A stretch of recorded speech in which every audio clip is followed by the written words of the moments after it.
संयुक्त राष्ट्र सुरक्षा परिषद में युद्ध को लेकर सीजफायर का प्रस्ताव रखा गया।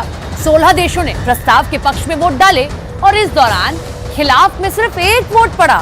लेकिन इस एक वोट ने इजराइल और हमास के बीच सीजफायर की बातों पर विराम लगा दिया, क्योंकि ये एक वोट नहीं, वीटो था, वो भी अमेरिका का। अमेरिका नहीं चाहता कि इस वक्त इजराइल युद्ध में सीजफायर हो। यही अमेरिका पिछली बार हुए सीजफायर पर अपनी पीठ थपथपा रहा था।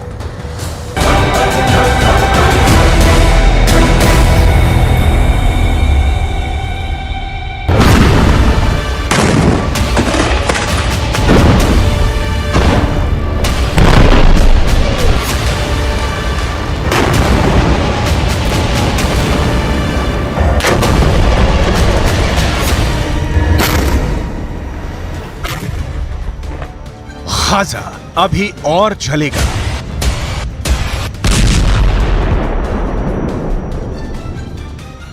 इजराइल अभी और हमले करेगा।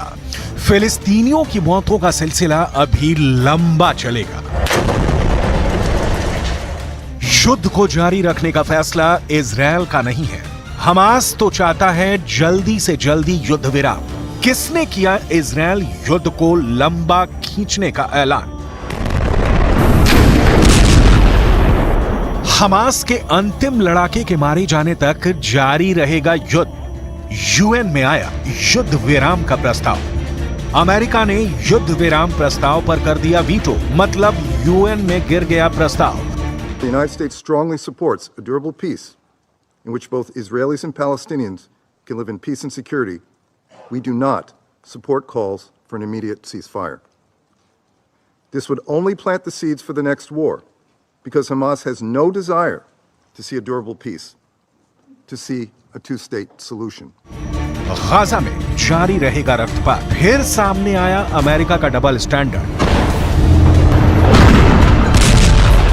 टारगेट हमास के बहाने ईरान को ठिकाने लगा।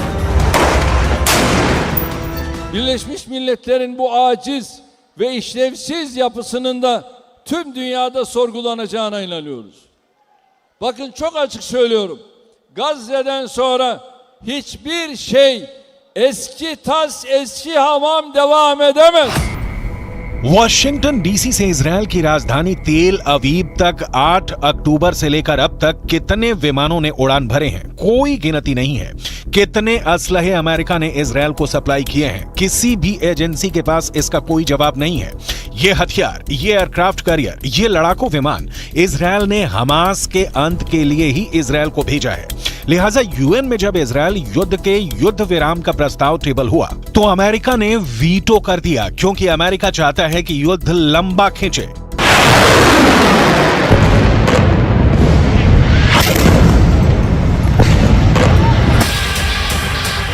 ये वही अमेरिका है जिसने पिछले बार के युद्ध विराम में अहम रोल निभाया था। लेकिन अब जो बाइडेन को गाजा में शांति नहीं, खून का बहना पसंद है। अमेरिका ने ऐसा क्यों किया, इसकी डिटेल आपको आगे दिखाएंगे। पहले युद्ध विराम प्रस्ताव की डिटेल देख लीजिए। यूएन में युद्ध विराम के पक्ष में कुल 13 वोट पड़े। इसके विरोध में 1 वोट यानी अमेरिका का वीटो था। यूके ने वोटिंग से खुद को अलग रखा था।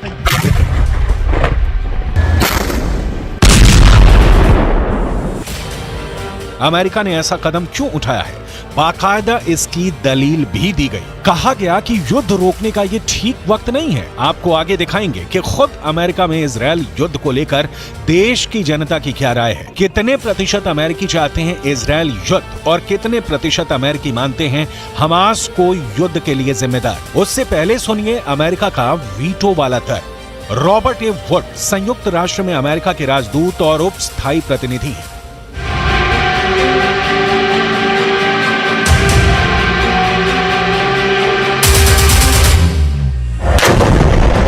The United States strongly supports a durable peace in which both Israelis and Palestinians can live in peace and security. We do not support calls for an immediate ceasefire.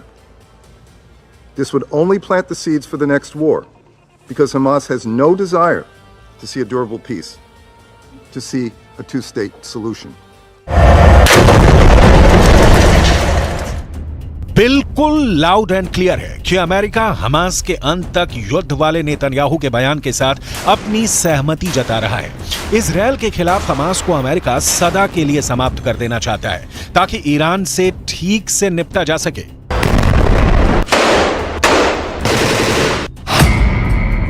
युद्ध के लंबा खींचने से अमेरिका को क्या हासिल होगा, इसे 5 पॉइंट में समझने की कोशिश करते हैं। पहला, इजरायल की इच्छा है कि वो हमास के आखिरी आतंकी के मारे जाने तक युद्ध जारी रहे। अमेरिका दोस्ती निभा रहा। दूसरा, अमेरिका हमास के खात्मे के साथ खाड़ी में मैसेज देना चाहता है कि इजरायल या उसके खिलाफ हमलावर का अंत ऐसे ही होगा। तीसरा, युद्ध लंबा खींचेगा तो यमन के हूथी और लेबनान के हिजबुल्लाह के खिलाफ भी अमेरिका को एक्शन लेने का मौका मिलेगा। चौथा, अमेरिका को ईरान को निपटाना है और युद्ध जारी रहने की सूरत में ऐसे मौके जरूर आ सकते हैं। पांचवा, अमेरिका चीन और रूस को बताना चाहता है कि खाड़ी में अब भी उसका परचम सबसे ऊपर है।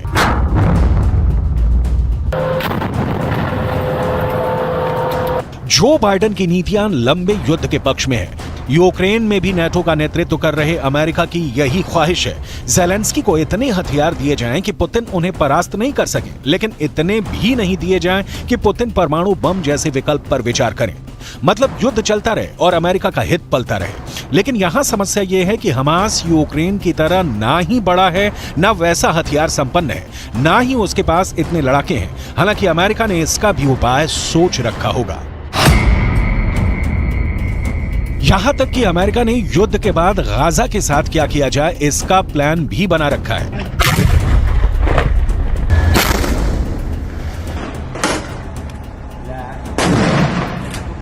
लेकिन इसकी डिटेल थोड़ा आगे। इजरायल के हमले में अब तक फिलिस्तीनी क्षेत्र में 17,000 से ज्यादा लोगों की मौत हो चुकी है। उत्तर से दक्षिण तक गाजा जर्रा जर्रा तबाह हो रहा है। 40 से 45 किलोमीटर लंबी और महज 6 से 10 फीट चौड़ी गाजा पट्टी अपने इतिहास के सबसे बुरे दौर से गुजर रही है। पूरा शहर मलबे के नीचे आखिरी सांसें गिन रहा है। लोग पलायन कर गए हैं और जो बचे हैं वो अगले सेकंड बचे रहेंगे, इसकी कोई गारंटी नहीं है।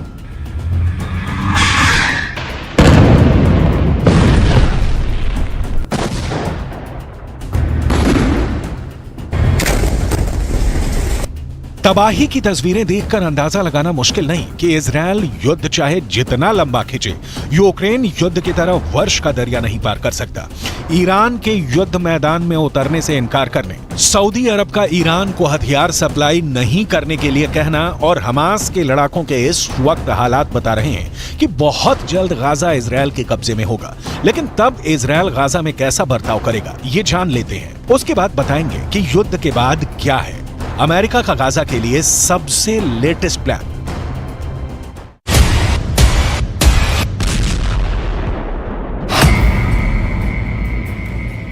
इजरायल में सिर्फ यहूदी नहीं बल्कि फिलिस्तीनी लोग भी रहते हैं, जिनकी आबादी कुल आबादी की 20% है। लेकिन यहूदियों की तरह यहां फिलिस्तीनियों को अधिकार हासिल नहीं है। जैसे इजरायल में लॉ ऑफ रिटर्न एक कानून है। इस कानून के मुताबिक दुनिया के किसी भी कोने में बसा यहूदी इजरायल में आकर बस सकता है, लेकिन फिलिस्तीनियों को यह हक हासिल नहीं है। नेतन्याहू की सरकार फिलिस्तीनियों के लिए कुछ नए कानून भी बनाने जा रही है, जो उन्हें यहूदियों की तुलना में बहुत कम अधिकार देंगे। बेंजामिन नेतन्याहू अपना फैसला सुना चुके हैं कि हमास के अंत के बाद गाजा पर इजरायल का अधिकार होगा। लेकिन गाजा में शासन किस तरह से चलेगा, यहां की जनता का क्या होगा, इजरायल ने कुछ नहीं बताया। मतलब युद्ध की तबाही के बाद शांति, और शांति में भी गाजा की बर्बादी चलती रहेगी। सवाल है तो फिर गाजा के दुखों का अंत कब होगा? फिलहाल तो इस सवाल का जवाब किसी के पास नहीं है, क्योंकि जो शांति दूत का काम कर सकते थे, जैसे ईरान, सऊदी अरब या कतर या तुर्की या अमेरिका या फिर चीन या फिर रूस, सबको चिंता गाजा के जलने की नहीं, उसे बचाने की नहीं, युद्ध की आग में हाथ सेकने की है। मतलब खुद के स्वार्थ की पूर्ति करने की चिंता है। कहा जा रहा है कि गाजा पर इजरायल के कब्जे के प्लान से अमेरिका सहमत नहीं है। फिलिस्तीनी अथॉरिटी के पास अमेरिकी युद्ध के बाद गाजा को लेकर अपनी अलग प्लानिंग कर रहा है। यह प्लानिंग क्या है जाने, उसके पहले इजरायल के गाजा को लेकर मंशा को समझिए। हो सकता है इजरायल गाजा पट्टी को पूरी तरह से खाली करा दे। कुछ समय पहले इजरायल मिनिस्ट्री ऑफ इंटेलिजेंस ने गाजा के 2.2 मिलियन लोगों को वहां से स्थायी तौर पर हटाने के लिए कथित तौर पर एक प्रस्ताव तैयार किया। यह प्रपोजल लीक हो गया। 10 पेज के इस दस्तावेज में कहा गया कि गाजा पट्टी के लोगों को सिनाई प्रायद्वीप में शिफ्ट कर दिया जाए। यह मिस्र, इजराइल और गाजा से सटा हुआ बफर जोन है।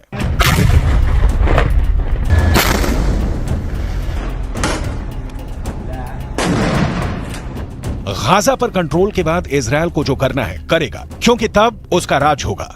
लेकिन ये राज कब तक चलेगा, सवाल उस पर है। गाजा पर इजराइल के चढ़ बैठने के बाद खाड़ी में हालात पहले की तरह कभी नहीं रह जाएंगे।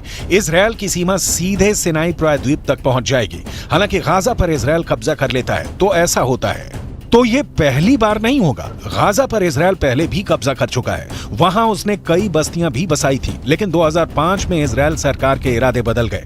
इजराइल ने गाजा छोड़ने का फैसला किया।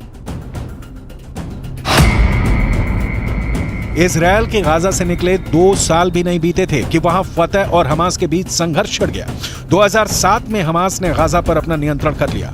तब से लेकर अब तक गाजा से हमास और इजराइल के बीच कभी छिटपुट, कभी ज्यादा और अब युद्ध जारी है, जिस युद्ध की नींव 2005 में ही पड़ चुकी थी।